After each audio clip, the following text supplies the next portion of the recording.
How to fix Pinterest sound problem.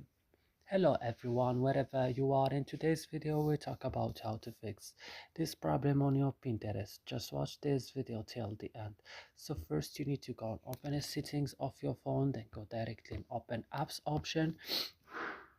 Here on apps option you have to search for Pinterest like this. Now scroll down and go to storage option.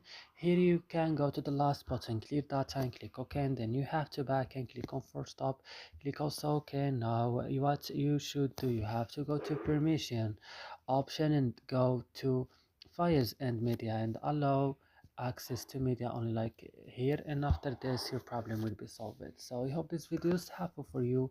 Don't forget to like and subscribe in our channel. See you in another video.